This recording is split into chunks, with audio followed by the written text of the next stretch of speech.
tardes a todos, gracias por venir y gracias a la Editorial Polibea por haber elegido nuestra casa para presentar este libro de Carlos Aguasaco, que no es la primera vez que nos visita. Verónica Aranda va a hablar del libro y de Carlos, y también lo tenemos a Juanjo, que es el director de la editorial. Esta presentación se hace en el marco de una exposición en homenaje a los poetas Oliverio Girondo y Nora Lange, que fue bueno, de hecho la exposición se titula Oliverio Girondo y Nora Lange, un matrimonio literario. En las vitrinas van a poder ver todas las primeras ediciones de ambos, material de época, manuscritos, correspondencia, objetos personales y bueno, las fotografías que lo acompañan, que enmarcan a toda esta relación. Y tenemos el placer también de tener a Susana Lange, sobrina de ellos, de visita aquí en España, así que se las presento. Bueno, luego compartiremos un brindis y espero que la presentación sea de vuestro agrado. Muchas gracias. Gracias.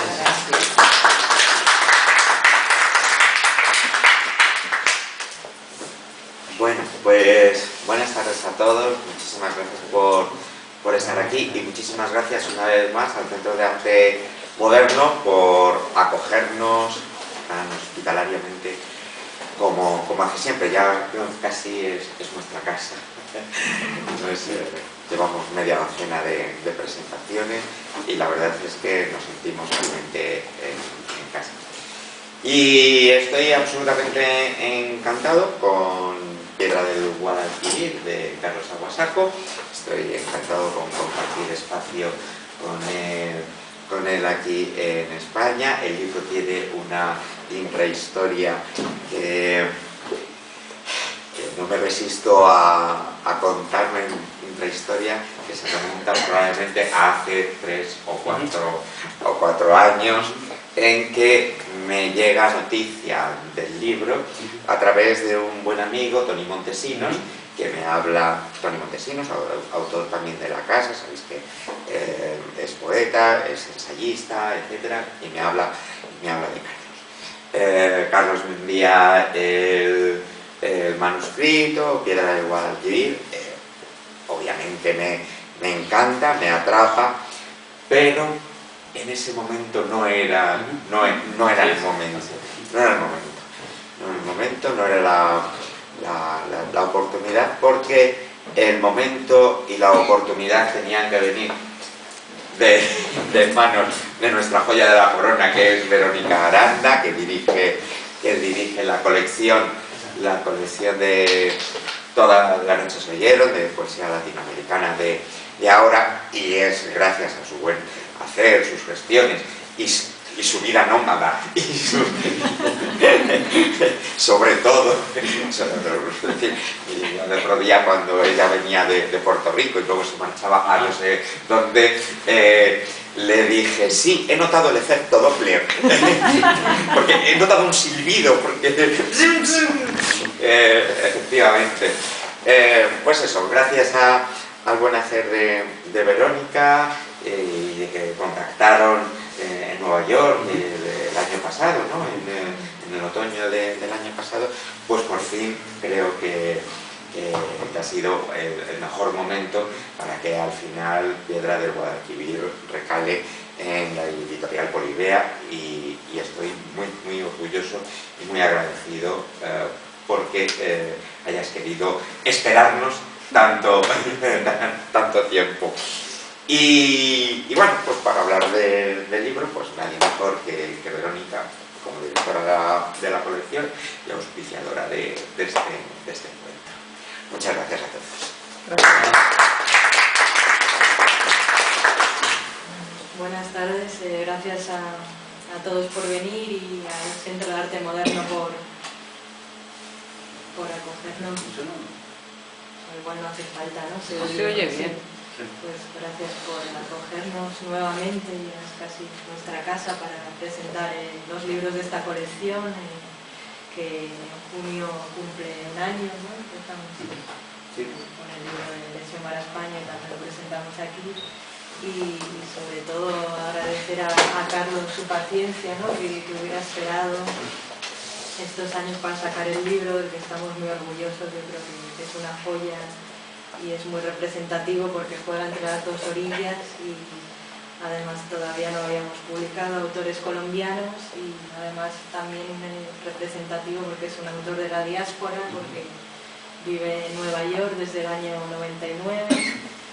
Voy a leer una breve biografía. Es profesor asociado de estudios culturales latinoamericanos en The City University of New York, doctor en lenguas hispanas y literatura por la Stony Brook University y en 2010 recibió el premio India Catalina dentro del Festival Internacional de Cine de Cartagena de Indias. Dirige y organiza junto a Irene Santos y Carlos Velázquez The America's Poetry Festival. Carlos está aquí, la verdad que fue un honor participar el año pasado, conocer Nueva York en otoño, fue una gran experiencia, os agradezco también la buena acogida. Carlos Aguasaco dirige también la editorial Arte Poética Press y su sello académico Escribana Books. Ha publicado los libros de poemas Conversando con el Ángel, Nocturnos del Caminante, antología de poetas hermafroditas que precisamente publicó en España la editorial Amargor en 2014, poemas del metro de Nueva York y el libro objeto Diente de plomo, que forma parte, está incluido ahora en este libro. También otra de las funciones es recuperar algunos libros y reeditarlos aquí en España, y es autor de la novela corta El viejo y el mal, 2014. El poemario que presentamos hoy, Piedra del Guadalquivir, podríamos decir que son 3 libros en uno, pero que tienen un hilo conductor que son los ríos, y navega entre 2 aguas, entre las 2 orillas, por el río Guadalquivir y por Río Bravo, que separa Estados Unidos de México. Y en la sección intermedia están las vocales, también acuáticas, mojadas en savia y saliva, que son un homenaje al famoso soneto de Rimbaud. La primera sección, Piedra del Guadalquivir, que da título al libro, forma un poema unitario pero dividido en fragmentos. Son apuntes del caminante y su sombra, que tienen una gran influencia oriental. El yo poético se va despojando de lo material, y al igual que sucede en el haiku hay una disolución del ego, meditación apoyada en el ejercicio de respirar. Meditación y duermevela lúcido en el que el río envuelve al poeta en el ascetismo de su luz.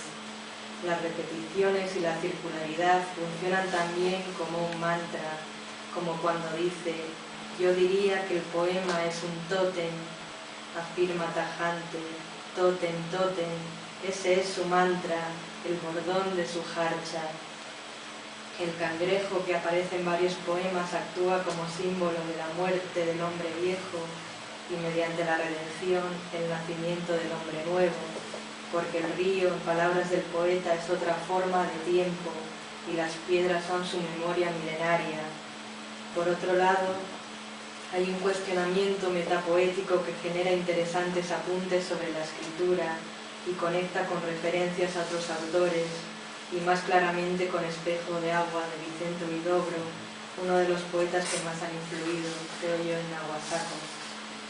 Llama la atención la numeración maya, precisamente sobre estos poemas del Guadalquivir, el Guadalquivir de donde salían barcos hacia las Indias y volvían cargados de oro. Entonces es muy simbólico y una forma de saldar una deuda histórica con las culturas precolombinas.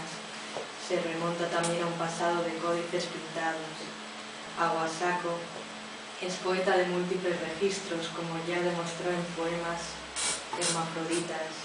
La última sección del libro, Diente de plomo, que se editó previamente en México como libro objeto, representa el fuerte compromiso social del autor contra la narcoviolencia, el feminicidio y los asesinatos atroces de mujeres que vienen aconteciendo en Ciudad Juárez desde 1993, ante la pasividad de las autoridades locales y nacionales. Son poemas en prosa, una narcopoética próxima al microensayo, donde trata también la problemática de los contextos de pobreza y desigualdad que conducen a tantos jóvenes latinoamericanos a difíciles encrucijadas, jóvenes que pueden haber sido compañeros de colegio, compañeros de juegos en la infancia, y que acaban en ese entramado de violencia y narcotráfico. Uno de los poemas más intensos y escalofriantes del libro es la elegía Las Muertas de Juárez, que está compuesto con los nombres de todas las víctimas del feminicidio. Su lectura en voz alta, su numeración, golpea y nos acerca al dolor. Apuntaba María Zambrano en un homenaje a Velázquez que la poesía ha descendido una y otra vez a los infiernos para reaparecer cargada de historia y aún de historias infernales. Carlos Aguasaco conoce la dimensión de estas historias y logra plasmarlas en esos originales y contundentes narcopoemas.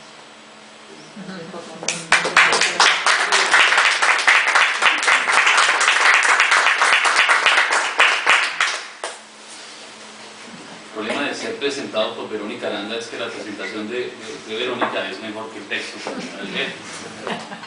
Pero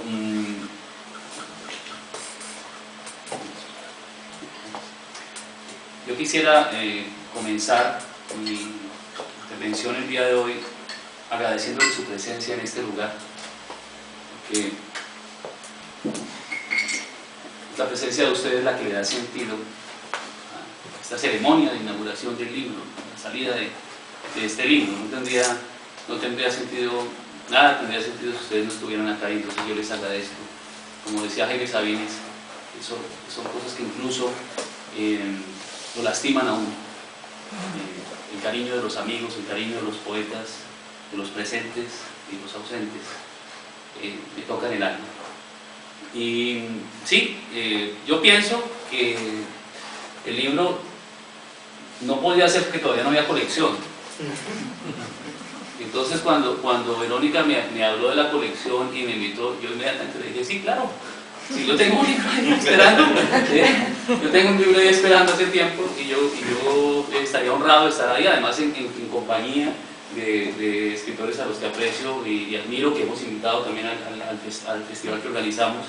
Y bueno, la colección me parece bellísima. Tienen aquí un embajador más, una persona que va a hacer todo lo posible por difundirla y por llevar el nombre de la editorial en alto para todos los lugares donde yo vaya. Piedra del Guadalquivir, en realidad, sí, son 3 poemas, 3 poemarios. Yo generalmente escribo series. De hecho, ahora estoy escribiendo la nueva serie que se llama El Bufón y su sombra, en la que me dedico a reescribir sonetos barrocos. Entonces, en lugar en tanto que de Rosa y Azucena, en tanto que de Prada y de Chanel, por ejemplo. Y se notan, son transparentes, son reescrituras transparentes. Cuando se me ocurrió este libro para Polibea, yo quería en realidad hacer una reflexión sobre la poesía. Y el libro tiene esas dimensiones. Comienza con una reflexión metapoética y después busca el límite de la poesía en la prosa del mundo, que es la triste realidad de la narcoviolencia en México. Tengo que decir que también el libro tiene trampa.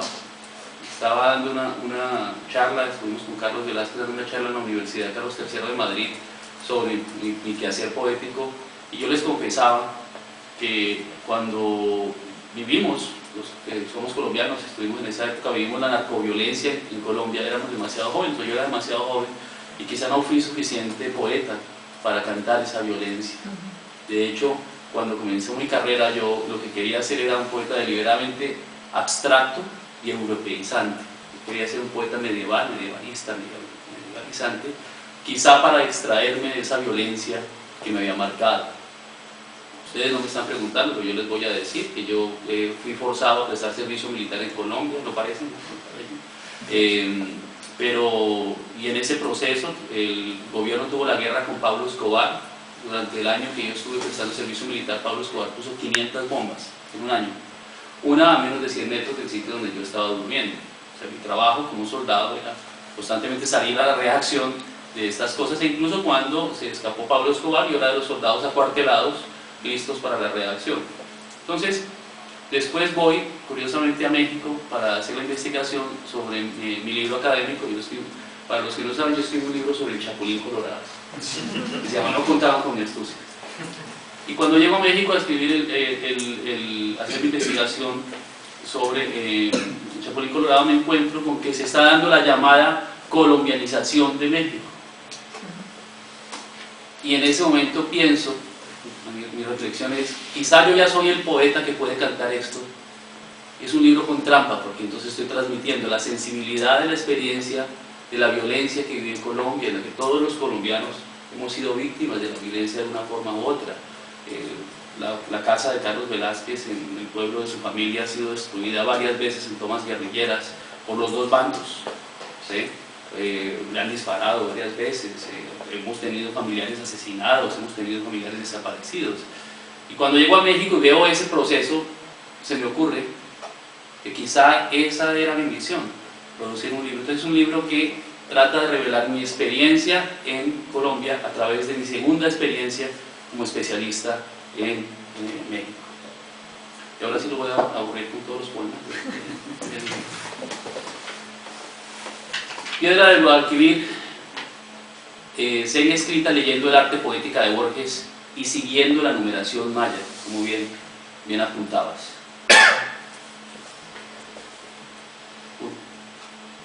Sucede que un día, entrada la tarde, dejas de caminar por la ciudad y te detienes a mirar el río, la arteria que fluye por su pecho de piedra.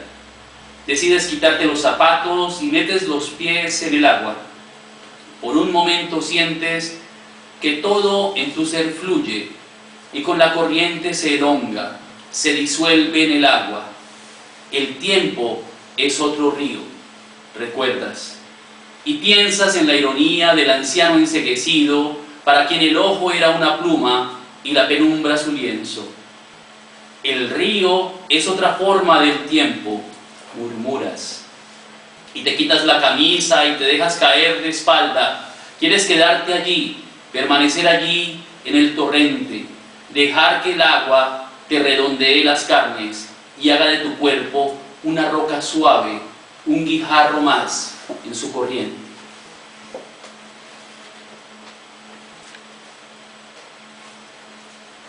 Sacar. Número 3. Entonces ustedes se dan cuenta, estoy reflexionando, reescribiendo algunos versos de la poética de Borges con la metáfora del río Guadalquivir, en el que la voz poética quiere arrojarse y echarse a morir.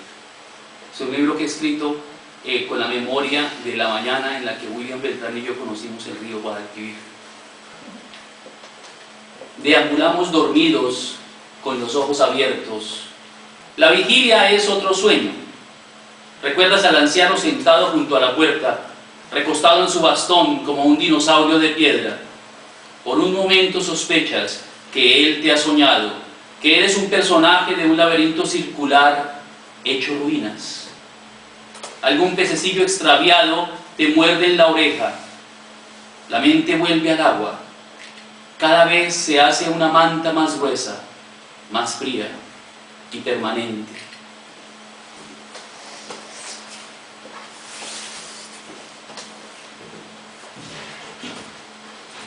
Cinco.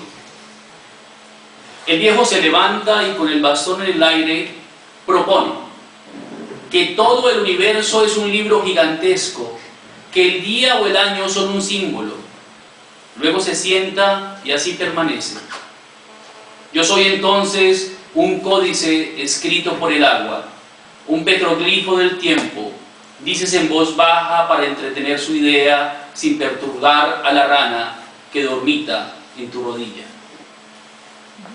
Entonces, sí, efectivamente se vuelve una piedra y comienzan todos los seres del río a vivir en la piedra. En 7. ¿Qué hacer? Te preguntas con el ritmo de la corriente que se calma. ¿Cómo convertir el ultraje de los años en susurro, en estribillo, en canción? Piensas en el viejo, en el aire y en el río. ¿Cuál es su artificio? ¿De qué manera crean y transcurren y crean? El pez que sale de tu oreja es devorado por un pez más grande y se aleja sin tocar a la rana. Sientes que un cangrejo entra en tu nariz como en su casa. Con su pinza inclemente te hace polvo el tabique y remodela el espacio. Con su telzón de bronce barre los escombros. Y así hecho polvo, se va tu huesecillo de piedra.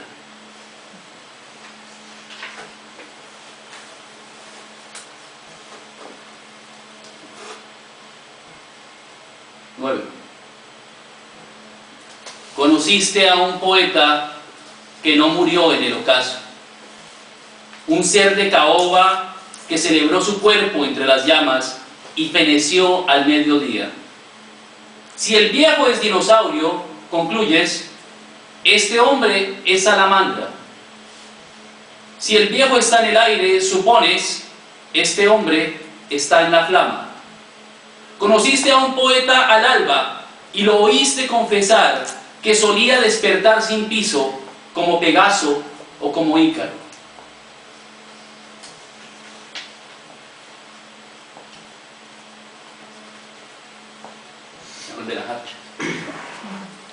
La poesía es inmortal y pobre, repite el anciano con su voz grave y perpetua. Inmortal y pobre, continúa. Y esta literación es su mantra, su estribillo de arena. El poema es artificio, quisieras decirle. El poema es una cosa y como el símbolo se desprende de la poesía, es su huella. La salamandra agita la cola y se enfurece. Piensa que hablas de la poesía como de una excreción.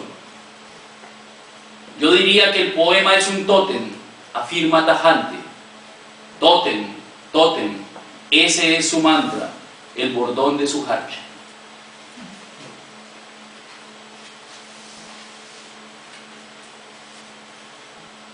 Y el último poema de la serie, Panta Rey, que quiere decir todo fluye. Panta Rey, todo fluye, has encontrado tu mantra, Heráclito el triste, roca del Guadalquivir, Panta Rey, todo fluye, Panta Rey, ojo de cangrejo, oreja en el plato, poema, corriente interminable, Panta Rey, repites, ese es tu mantra, el bordón de tu hacha. Y ahí se acaba la piedra del Guadalquivir. Entonces, lo que yo hago es recuperar un poema abstracto. Estaba pensando en Oliverio ahora que estaba preparando su sesión. Dios mío, ¿cómo hago para leer una historia tan impresionante? Y bueno, el poema de juventud, el poema que lo inició todo, que son las vocales, que tiene un epígrafe de Rimbaud que dice en español, que no hablo francés: a negra, y blanca, y roja, o verde, o azul, vocales. A de los cuerpos inertes, llena de candor vendrá la muerte.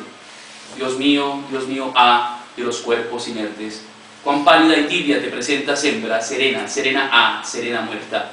Aún de estos ojos piedras se recogen nieves, vos sois como yo mismo, y yo como la muerte, pues soy de piedra roca, tallado por la suerte, historia que a la historia es muerte de su muerte. A de los cuerpos inertes, llena de dolor está la suerte. Dios mío, A de la A que hiere. O de tus ojos, mis ojos, la sonrisa presurosa del no bien amado culpable se refleja en el cristal, y allí tú, mujer de tez blanca, cabellos largos negros, donde tus ojos parecen el agua, aguardas, sin motivo o sin razón, sin conocer el terror, bufón y amante de la O, E, de la muerte y la fe. Hijos míos, tengo frío, siento sed. Antes de marcharos, dadme agua de beber, dejad al que ahora yace, olvidadle si podéis. Antonio viajaba al sur.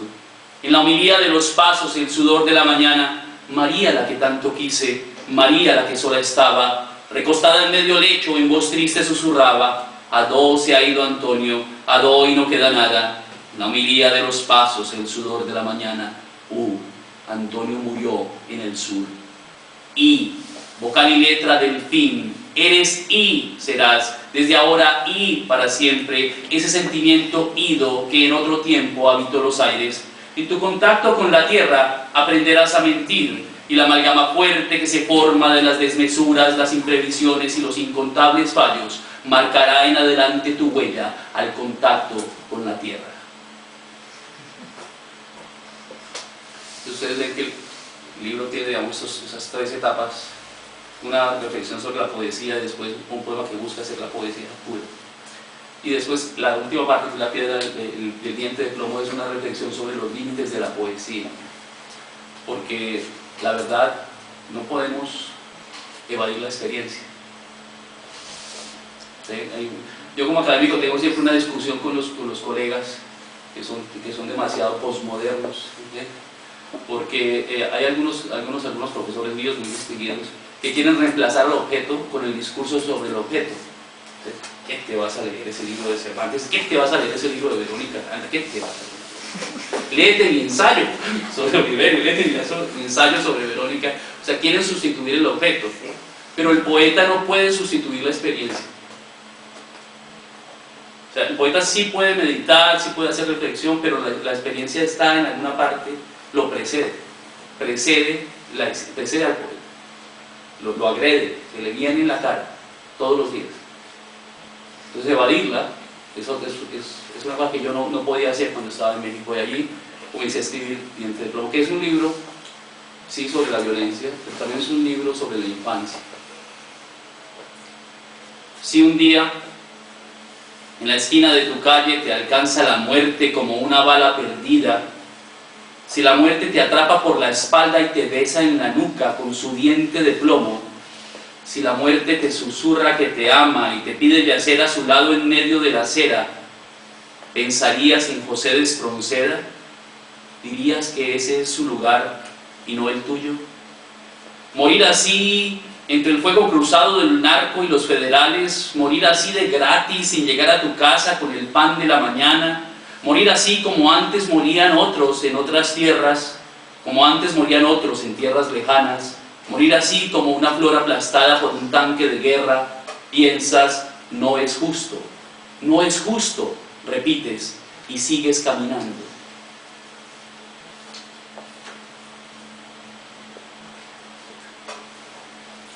La poesía también se investiga. La poesía también se investiga. No solamente los novelistas y los académicos investigan, los poetas también investigan. Y parte de la idea de que la experiencia precede a la existencia del poeta, que lo agrede, consiste en la obligación de investigar. Así que los nombres que yo cito en este libro, todos son reales, incluso los nombres de los narcotraficantes. Y el siguiente texto es una reflexión sobre los narcotraficantes cuando eran niños, los del cartel de Sinaloa, los Zetas. Así que los nombres que van a escuchar son los nombres de niños de estas personas. Los chavos de la esquina ya no juegan pelota, porque ahora son narcos. Joaquín, Héctor, Miguel, Arturo y Alfredo hacen temblar de pánico a quienes escuchan sus nombres. Ya nadie se ríe del chaparro ese, el tal Joaquín Guzmán. Sería una osadía, un acto temerario como el de Don Quijote y los leones. ¿Pudo alguien amarlos verdaderamente? Preguntas, ¿acaso los amamantaron con veneno? Tú eres un cuate diferente, te dijeron un día, a ti te gustan los libros y estás enamorado de la maestra. No te enojes, güey, si es por cariño que lo decimos. Tienes que alejarte de nosotros, mano, ahora mismo, pues ya pronto vendrá un tsunami de sangre, como dicen los gringos. No queremos que te ahogues en esa ola gigantesca de billetes verdes y plomo incandescente. No te enojes, güey, si es por cariño que te golpeamos, para que agarres odio y nos dejes de hablar. No te enojes, pero no es odio lo que sientes, sino una tristeza profunda y tibia, una pena violeta que te humedece la espalda y te envuelve. No pudiste evitar el tsunami. La ola te lleva en su panza y allí vuelves a ver a tus cuates que cabalgan la marea como tiburones blancos con dientes de plomo.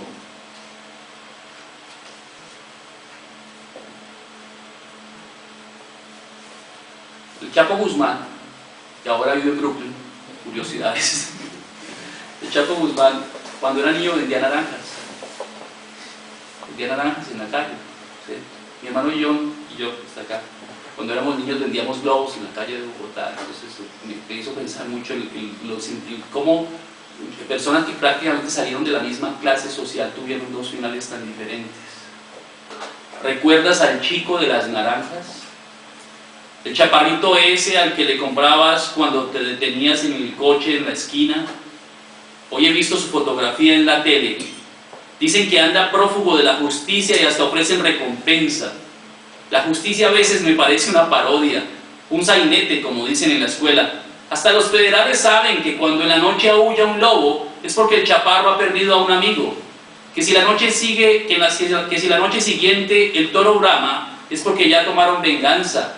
Que cuando canta el gallo es porque ya pasó un cargamento. Que si los buitres vuelan en espirales concéntricas es porque los perros del Chapo ya comieron y ahora ellos vienen por las obras. ¿Recuerdas al chico de las naranjas? Habla su lenguaje de signos macabros y sangrientos. Una de las cosas que sucede cuando la violencia se hace tan latente como lo que pasa en México y pasa en Colombia, es que desafortunadamente hay un momento en que las personas comienzan a culpar a las víctimas. Se vuelve una naturalización de la violencia. Y es tan grave que cuando asesinan a alguien, en lugar de alarmarse, algunas personas dicen, seguramente debía alguna cosa. Comienzan a dudar de la víctima. O sea, es victimizar a la víctima más de una vez, la revictimización de las víctimas. Que muchas veces lo que se hace también con las mujeres que son víctimas de acoso o de abuso sexual.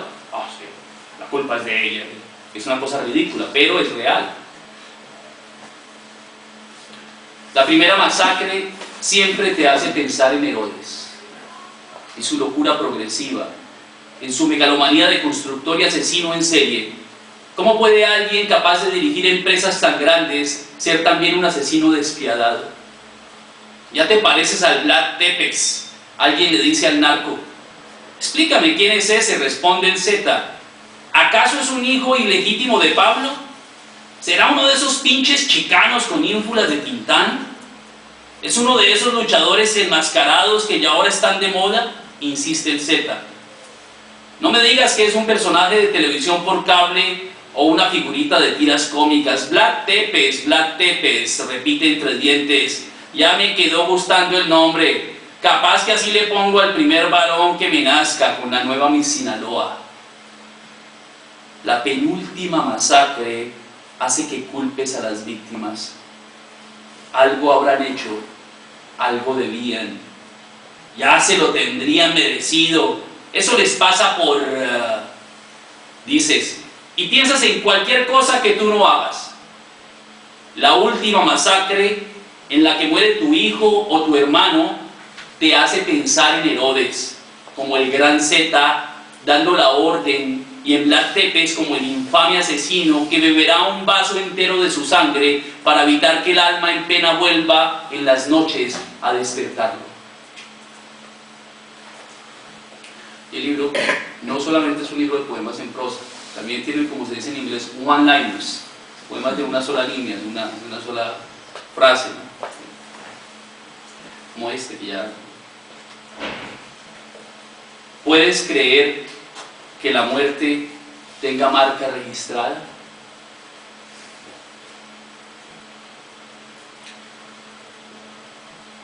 Unos cortos. ¿Te gustan los narcocorridos? ¿Sabes bailar con una copa de mezcal en la mano y una pistola en la otra? Y algunos que tratan de reflexionar sobre la estética de la narcoviolencia, como el último, el que no lo quiero leer todo, pero vamos a terminar aquí en la mitad. La llaman narcopoética, pero no es poesía narcótica, sino una adaptación latinoamericana del Dasein, del que hablaba Heidegger. Sí, Dasein, ser ahí, fíjate, donde apunta la flecha en el mundo, una forma de vida compartida por un grupo de personas que se realiza en el devenir, muy filosófico. En otras palabras, mano, le damos la cara a los límites y nos olvidamos del tiempo y el espacio. ¿Todavía muy filosófico? Entonces piensa que comenzamos a convivir con la muerte como si fuera nuestra vecina o compañera de trabajo. Imagina que todos los juegos infantiles se reducen a la ruleta rusa y se juega a diario entre comidas. Todos los días son el día de los muertos o el día de los más muertos.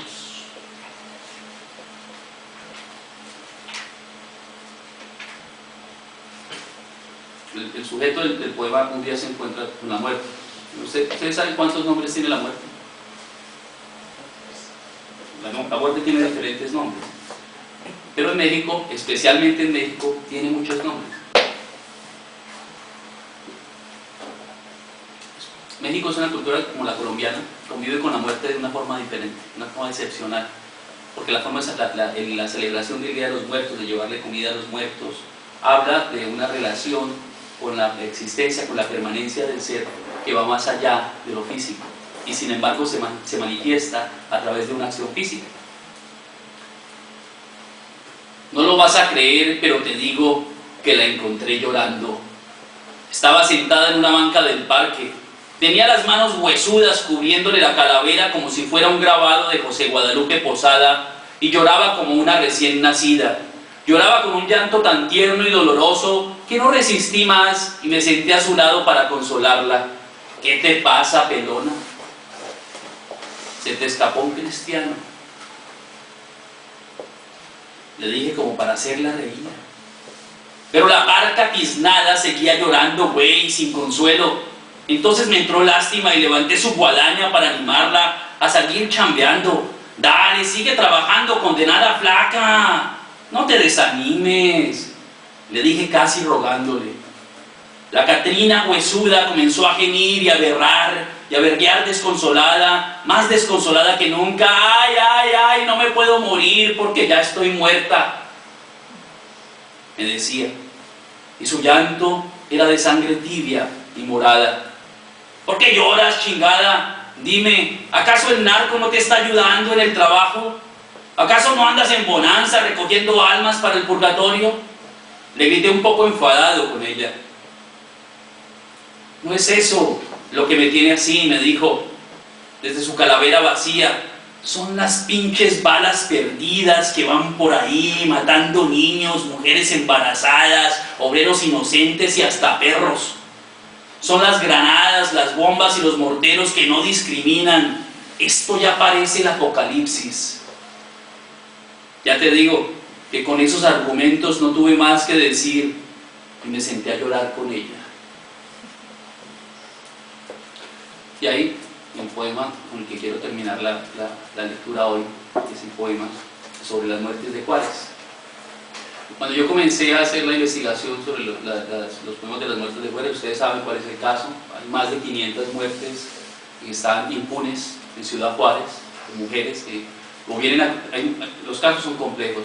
Muchas son inmigrantes que han venido a tratar de cruzar la frontera y son víctimas de abuso y son asesinadas. Otras son víctimas del Estado.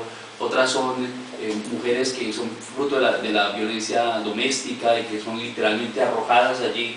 Que se ha convertido eso en un lugar de impunidad donde todos los criminales pueden ir a desechar cuerpos de víctimas. Cuando comencé a investigar para este libro y para este poema, me puse a leer los poemas, que hay muchos, ¿no? Afortunadamente hay muchos poemas que hablan sobre este caso, porque se necesita denunciar, porque una función de la poesía es esa. Y me di cuenta de que la gran mayoría de los poemas sobre las muertes de Juárez no hablan sobre las muertes de Juárez. Son poemas escritos sobre las personas que escribieron el poema. Es decir, nos informan cómo se siente el autor del poema. Poco o nada tiene que ver con las muertes. Es decir, son reacciones a la noticia. Y yo, como estaba haciendo un libro que buscara los límites de la poesía, quise hacer una reflexión de ¿por qué no hacer un poema escrito por la historia? ¿Cómo hago uno que no sea sobre mí? Un poema que no sea sobre mí, es decir, ¿cómo le quito la subjetividad a la lírica? Y lo que se me ocurrió es que la única manera de honrarlas y de dejarlas ser era hacer un poema con los nombres reales de la lista real de las víctimas del feminicidio en Ciudad Juárez. Y esto es triste porque el poema todos los días crece. Así que la versión que les voy a leer hoy es seguramente más corta que la de mañana, tristemente. Y con esto los dejo. Las muertas de Juárez.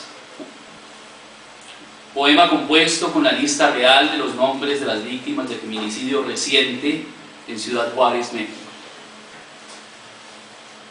¿Qué sabes de Adriana, Aida, Alejandra, Alicia, Alma, Amalia, Amelia o Amparo?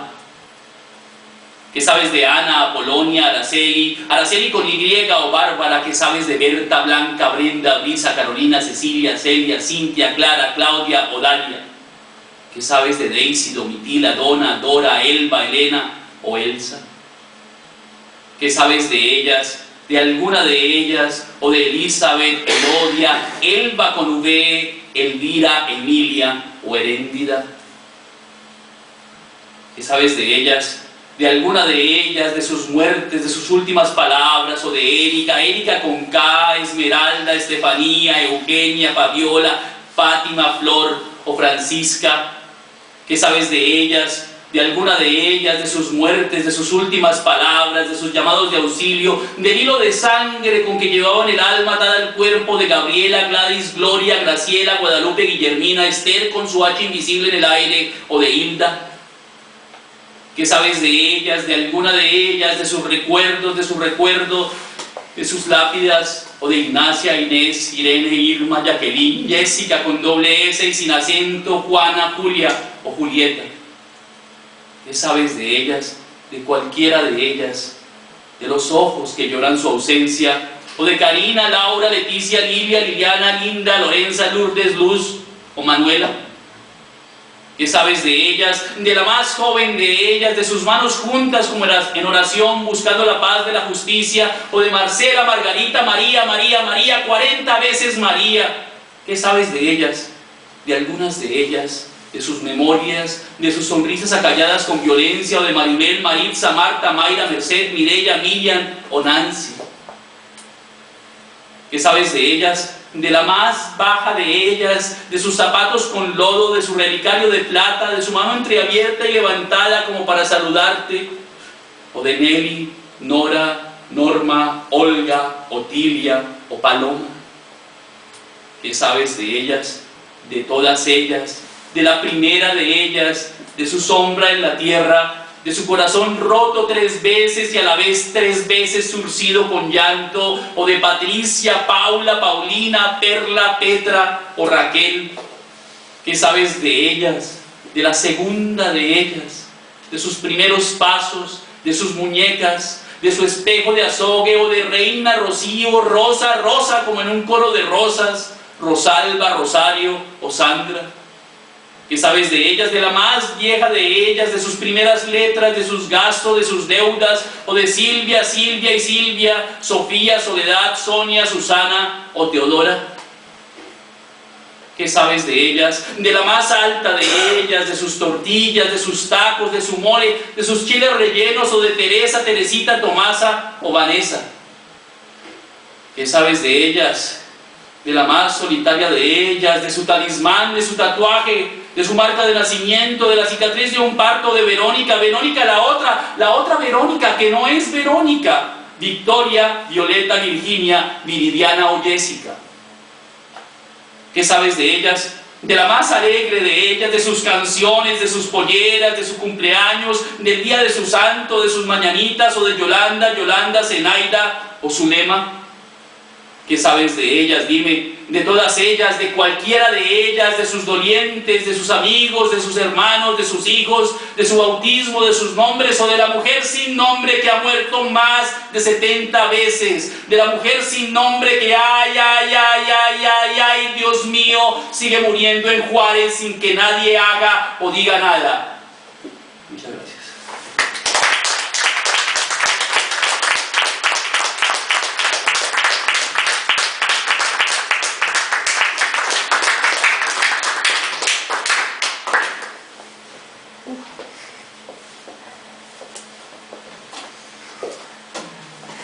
Estamos petrificados. Ha sido interesante y acabar con este último poema que logra un más sentido para ser leído en voz alta. Y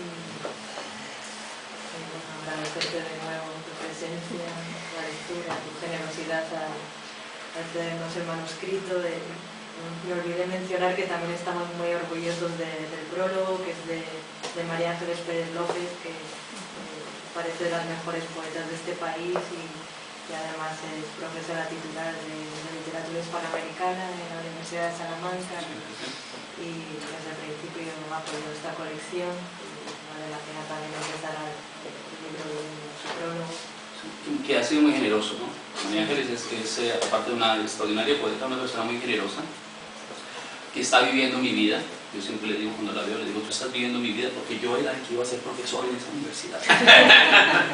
Pero bueno, no me tocó ir y sí, a eso no le estar. Bueno, pero mira, María Ángeles Pérez López, Verónica Aranda, Bolivia, Madrid, ¿qué más se puede pedir? Yo, ahora me recupero un poco de leer el poema porque siempre que leo el poema ya se acaba, ¿no? Quiero anotar un detalle, ya que está aquí Guillermo Beltrán, que es el padre de William, mi amigo. Piedra de Guadalquivir está inspirado en la memoria de un día en que William y yo caminamos por el río Guadalquivir, que es el río de García Lorca. Y el epílogo del libro dice: Piedra del Guadalquivir se terminó de imprimir en Madrid el día 11 de abril de 2017, fecha en la que se cumplen 6 años del fallecimiento del poeta William Beltrán, que solía descansar sin piso como Pegaso o como Ícaro, que junto a Borges inspiró la escritura de Piedra del Guadalquivir y algún día confesó que solía despertar sin piso como Pegaso o como Ícaro. Joaquín, el Chapo Guzmán, el mismo niño de las naranjas, enfrenta ahora un juicio en la Corte Federal de Brooklyn. Y además las mujeres sin nombre tristemente siguen muriendo en Juárez sin que nadie diga o haga nada. Y bueno, gracias por estar aquí, espero que puedan leer, que lo disfruten, bueno, si se puede disfrutar esta tristeza, pero que lo compartan y que sigamos. Un abrazo, como dice Roger Santibáñez, en poesía. Yo creo que más que nunca nos podemos acordar de aquello que decía Cioran, de que un libro verdadero es aquel que nos golpea, que nos hiere, y que esa es la función del libro, no dejarnos absolutamente indiferentes. Cuando iniciamos la colección de poesía latinoamericana y vimos que nos venían unas poéticas a las que en nuestra abstracción europea no estamos acostumbrados y realmente son poemarios que nos golpean, porque al fin y al cabo están atravesados por una realidad que golpea al poeta, y hemos meditado mucho acerca de esa disimilitud con respecto a lo que se escribe en España. Claro, de pronto, me ha acordado mucho durante la producción del libro, de una cosa que nos dijo Jorge Posada en la presentación de hace 2 meses o 3, que decía más o menos que uno en México DF, uno sabía a qué hora sale de casa, pero no sabe si va a volver, ni siquiera cuándo va a volver a casa, sino que si va a volver a casa. Evidentemente, con una realidad así, está claro el discurso poético que se puede organizar, sabiendo además, y me pareció muy inteligente por su parte, al decir que evidentemente la poesía no es un reflejo total de la realidad, sino que es también un constructo, porque si no fuera un constructo no tendría sentido, tendría sentido documental, pero no tendría sentido estético. Y entonces, pues, eso lo valoré mucho en la poesía que nos presentaba Jorge, y desde luego me parece que este es un buen ejemplo de donde la realidad golpea y el poeta organiza un constructo que no es la realidad, y ahí también entran los límites del lenguaje para entregarnos un libro tan soberbio como es Piedra del Guadalquivir. Por mi parte, sobre las palabras. Gracias. aprovechar el espacio para tener un diálogo si alguien lo quiere tener, si alguien tiene algún comentario, ¿no? Muchachos, yo los vi ya sentados, no sé si ya me escucharon a mí, a veces escuchar ustedes algún comentario, alguna... Quedé pensando en felicitarte el acercamiento que podemos tener como latinoamericanos a no poder saltarnos los espacios en los que vivimos y cómo eso profundamente nos marca. Entonces yo creo que pueden existir muchas dimensiones o formas de manifestar esa realidad que vivimos. Unas pueden ser más objetivas, otras pueden ser desde unas cuestiones más abstractas. Yo creo que siempre ese entorno en el que estamos siempre está marcando nuestra forma de ver el mundo. Entonces yo creo que lo que tú has hecho es como un investigador poeta, es decir, el que encarna eso, es decir, encarnar es como la verdadera, creo yo, la encarnación es la verdadera actitud de la poesía. Entonces, en ese sentido estaba pensando, claro, en lo que tú decías, de construir la realidad desde los sentidos, ¿no? Es decir, cómo nos permite el lenguaje reconstruir los sentidos o esos escenarios olvidados o que a veces están ahí latentes. En esa medida también creo que aporta la palabra para espacializarnos en un lugar, en un momento, que puede ser de la historia, de tu historia, que uno puede quedarse en la calle sentado, pero igual está haciendo su historia. Es decir, no necesariamente la historia es participar en donde están los héroes, donde están los protagonistas. Sin estar ahí, no también estoy escribiendo una historia. Entonces yo creo que tiene que ver con ese diálogo interno. Y la modernidad es la época del sujeto. Entonces me parece como interesante y me quedé como pensando en eso. Y siempre creo yo en esta dimensión que hablaban sobre cómo golpear un libro creo que es el emplazamiento de los sentidos el que te permite llegar a eso. Es decir, es como un cordón umbilical, las palabras, hasta donde si se rompe ese cordón umbilical llegas a más cosas. Entonces es como nosotros podemos llegar a eso a través de la realidad. Muchas gracias y te agradezco la reflexión y sobre todo haber escuchado, ¿no? Con esa paciencia, ¿no? No sé si alguien más quiera decir algo, un comentario. Yo te vaya muy serio, no tengo ganas de decirme algo. La verdad es que sí, pero no sé hasta qué punto es importante la pregunta. El anciano que repite los mantras, ¿cuánto consideras que sabe de poesía? Pues es Borges. Ah, es Borges. Entonces, que hay una imagen de Borges que está sentado así con una piedra. Resulta que yo tengo la suerte, los físicos tienen un número. Entonces, si uno ha trabajado, por ejemplo, si uno trabajó con Einstein, si trabajaste directamente con Einstein, tú eres Einstein 1. Si trabajaste con alguien que trabajó con Einstein, tú eres Einstein 2.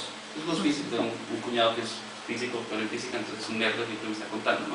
Entonces entre los físicos se encuentran y dicen, es que ese es Einstein 3, y ese no, ese es 4, ¿no? Ese es Ramanujan 2, ¿sí? Y ese no, ese es Michikaku 1, y ese es Carl Sagan 5, y así, no tienen esos nombres, ¿no? De físicos. Entonces yo, poniéndome a reflexionar, pues yo tengo la suerte de ser Borges 2 varias veces, ¿sí? Y Borges 3, y de hecho, hace poco ya a Alberto Manguel, ¿sabe? En el mismo cuarto con María Obama, otras cosas, curiosidades, ¿no? Cosas que no se ven casi. Y entonces, esa foto de Borges que me hace pensar en mis maestros, parece un dinosaurio de piedra. Entonces, lo que yo trato de hacer en realidad en el poema es poner esa estética a reflexionar con la de William. ¿Sí? Aunque parece un libro muy personal, todo el experimento, yo creo en los poetas del lenguaje. Yo creo que un libro se acaba cuando se acaba el lenguaje de ese libro. Por eso cada poemario nuevo tiene un lenguaje diferente. El momento en que se acaba la música de ese libro, en ese momento se acaba y ya se va, y si te quedas haciendo el mismo poema, te conviertes como en algunos pintores que se vuelven famosos, no voy a decir nombres, ¿no? se vuelven famosos y después comienzan a hacer el mismo cuadro muchas veces, a hacer repeticiones culinarias de eso. Por lo menos en mi caso la poesía para mí no es eso. Para mí poesía, el poeta es un filósofo del lenguaje, entonces explora con el lenguaje. Y lo que yo trataba de hacer allí era mezclar una poética de Borges con una poética de un poeta que admiro, que es William Beltrán. Y entonces el diálogo entre esos dos seres era lo que estaba ahí. Yo estaba haciendo un esfuerzo por ver si, como en las muertas de Juárez, un esfuerzo en el que yo solamente presto mi oído para organizar muy bien lo que tú dices. Ahí está la estética. O sea, obviamente es un artificio y la estética consiste en prestar el oído. Entonces yo presto mi oído y sí, es eso. Y los versos en cursiva son un parafraseo de Borges. Soy académico, no soy capaz de citar, de hacer una cita sin dejar alguna señal, si no me mato. Gracias. No sé, ¿alguien más? Pero lo dejamos así. Podemos brindar ahora. Sí. Bueno, pasamos al vino entonces. Muy bien.